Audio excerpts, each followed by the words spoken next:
जमकर भड़के हैं। कांग्रेस पार्टी को जमकर लताड़ लगाते हुए आरिफ मसूद ने कहा कि अल्पसंख्यकों के साथ खड़े नहीं होने पर कांग्रेस को घर बैठा देंगे। एक कार्यक्रम को संबोधित करते हुए विधायक आरिफ मसूद अपनी ही पार्टी पर जमकर भड़के और कहा कि कांग्रेस पार्टी को जमकर लताड़ लगाते हुए उन्होंने कहा कि अल्पसंख्यकों के साथ खड़े नहीं होने पर कांग्रेस को घर बैठा देंगे।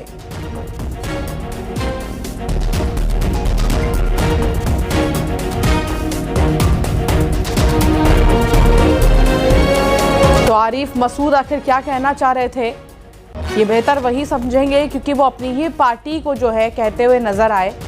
बुरहानपुर में एक कार्यक्रम चल रहा था, उस कार्यक्रम को संबोधित कर रहे थे कांग्रेस के विधायक आरिफ मसूद और अपनी ही पार्टी पर भड़के। उन्होंने कहा अल्पसंख्यकों के साथ नहीं खड़े होने पर कांग्रेस को घर बैठा देंगे।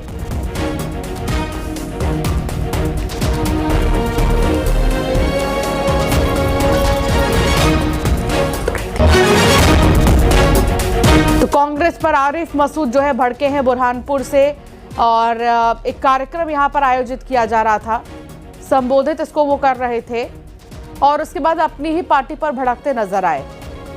उन्होंने खूब जो है जमकर कांग्रेस पर गुस्सा जाहिर किया और कहा कि अल्पसंख्यकों के साथ खड़े नहीं होने पर कांग्रेस को घर बैठा देंगे।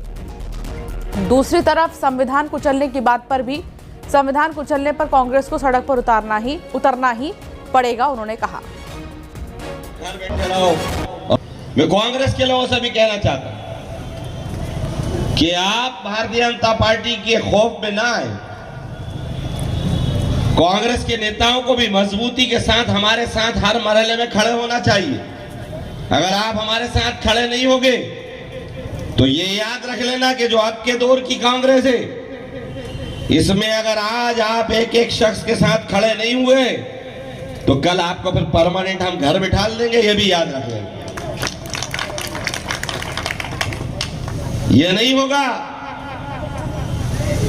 कि जब लोगों के ऊपर दमन हो, जब लोगों के ऊपर जुल्म हो, जब संविधान को कुचला जाए, हमारे हुकूक मारे जाएं और आप अपनी मसरूफियत का बहाना करके घर बैठे रहो और वोट के टाइम निकल कर आ जाओ, तो इस मुगालते और गलतफहमी में आप मत रहना।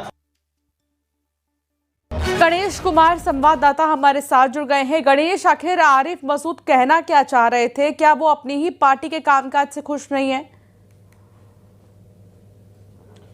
जी बिल्कुल, मैं बता दूं कि बुरहानपुर में एसआईआर को लेकर हजारों नामों पर आपत्तियां दर्ज हुई है और इसको लेकर कांग्रेस लगातार विरोध दर्ज कर दिया और इसी सिलसिले में भोपाल मध्य से कांग्रेस विधायक आरिफ मसूद कल बुरहानपुर में पहुंचे थे और उन्होंने जिला प्रशासन को जो है शिकायत दर्ज की थी और रात्रि के समय एक अल्पसंख्यक मंच पर एक भाषण हुआ और इस भाषण के दौरान उन्होंने भारतीय जनता पार्टी को तो पर तो जुबानी तीर छोड़े ही, इसी के साथ साथ उन्होंने अपनी ही कांग्रेस पार्टी पर भी निशाना साध लिया। उन्होंने कहा कि अल्पसंख्यकों पर यदि जुल्म होता है और इस वक्त यदि कांग्रेस पार्टी और उसके नेता अल्पसंख्यकों के साथ खड़े नहीं होते हैं तो कांग्रेस पार्टी को भी वो घर बैठा देंगे। ठीक है, ताकत वो रखते हैं इन्होंने। ठीक है गणेश, दोबारा से आपके पास आएंगे। राजपाल सिसोदिया बीजेपी से हमारे साथ है और भूपेंद्र गुप्ता जो हमारे साथ जुड़ गए हैं कांग्रेस से।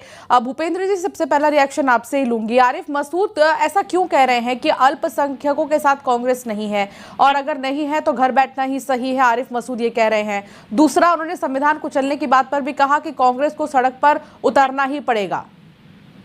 नहीं, वो जो जिस पूरा उनका आपने बयान सुनाया नहीं है और वो जिस संदर्भ में बात कर रहे हैं वो एसआईआर में है। पूरे देश में जो है ये खबरें और वीडियो आप ही सबके मीडिया उजागर कर रहे हैं कि किस तरह से भारतीय जनता पार्टी के लोग दबाव डाल कर जो है लिस्टें देके लोगों के नाम कटवा रहे हैं। बयान की बात की है तो मुझे कहने देंगी कि नहीं कहने देंगी? आप कह लीजिएगा। आप कह रहे हैं ना कि आधे अधूरे बयान है। मेरी पूरी बात हो जाने दीजिए, पहले बयान सुन लीजिए फिर रिएक्शन देंगे ना। हाँ जी, चलिए पूरा बयान सुन लीजिए। बयान सुन लीजिए। कहना चाहता कि आप भारतीय जनता पार्टी के खौफ में ना आए। कांग्रेस के नेताओं को भी मजबूती के साथ हमारे साथ हर मरहले में खड़े होना चाहिए। अगर आप हमारे साथ खड़े नहीं होगे तो ये याद रख लेना कि जो आपके दौर की कांग्रेस है, इसमें अगर आज आप एक एक शख्स के साथ खड़े नहीं हुए तो कल आपको फिर परमानेंट हम घर बिठा देंगे, ये भी याद रख लेंगे।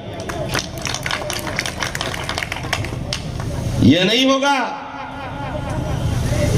कि जब लोगों के ऊपर दमन हो, जब लोगों के ऊपर जुल्म हो, जब संविधान को कुचला जाए, हमारे हुकूक मारे जाएं और आप अपनी मसरूफियत का बहाना करके घर बैठे रहो और वोट के टाइम निकल कर आ जाओ, तो इस मुगालते और गलतफहमी में आप मत रहना। मैं कांग्रेस बोलिए भूपेंद्र जी, अब अपनी बात पूरी कीजिए। अगर आपने अब बयान सुन लिया है तो अब आप बताइए। बिल्कुल बयान सुन लिया है और जो है ये आरिफ मसूद साहब को पता है और सबको पता है, और ये कांग्रेस पार्टी एक एक आदमी के खिलाफ और बीएलओ के खिलाफ एफआईआर करने की तैयारी कर रही है। ये जो लोग जिस तरह से जो है ये वोटे काट के और जिस तरह से जो है चुनावों को प्रभावित करने के लिए और ये जो एसआईआर के माध्यम से कोशिश कर रहे हैं, वो सारे बीएलओ जो है अगर असंवैधानिक काम करेंगे तो जेल में होंगे और इसकी सारी तैयारी चल रही है। आरिफ मसूद साहब जानते हैं और वो चूंकि अपने लोगों के बीच में बात कर रहे हैं तो वो ये किस संदर्भ में बात कर रहे हैं ये पूरी बात मैं नहीं बता सकता हूँ, लेकिन ये बिल्कुल सच है कि ये जबरदस्ती से जो है सूचियां दे दे के नाम काटे जा रहे हैं। भारतीय जनता पार्टी के लोग बेशर्मी से बयान भी दे रहे हैं कि काट दो, 200 नाम काट दो, 100 नाम काट दो। अब तो बीएलओज ने बगावत कर दी है जब से ये बात हुई है कि उनके खिलाफ एफआईआर होगी, और पूरे देश में सैकड़ों बीएलओज ने खुद वीडियो पर ये कबूल किया है कि उनको जबरदस्ती ये सूचियां दी जा रही हैं और नाम काटने के लिए कहा जा रहा है। का जिक्र किया तो मैं एक रिएक्शन राजपाल जी से भी ले लेती हूँ। राजपाल जी, बयान की शुरुआत में ही आरिफ मसूद ये कहते नजर आए कि बीजेपी से डरने की जरूरत नहीं है, अल्पसंख्यकों के साथ खुलकर बाहर निकले, सामने आए और संविधान को जो लोग कुचल रहे हैं उनके खिलाफ खड़े होने की जरूरत है, और अगर आप नहीं कर पा रहे तो हम आपको घर ही बैठा देंगे। राजपाल जी क्या कहेंगे? देखिए, दो बात समझना पड़ेगी यहाँ पर।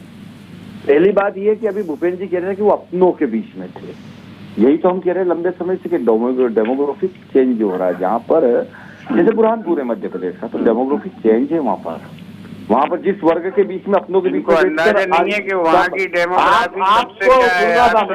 आप जो है आप ये फर्जी वाले नरेटिव मत चलाइए।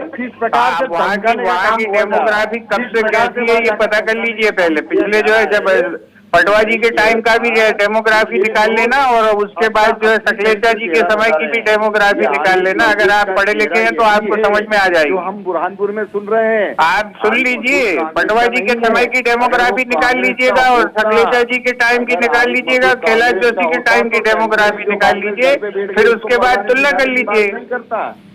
ये जो है ये फर्जी नैरेटिव क्यों चलाते हो आप?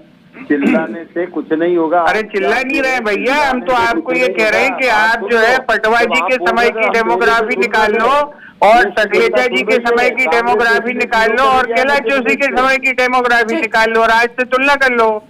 इतनी सी बात कह रहा हूँ, मैं चिल्ला थोड़ी रहा हूँ।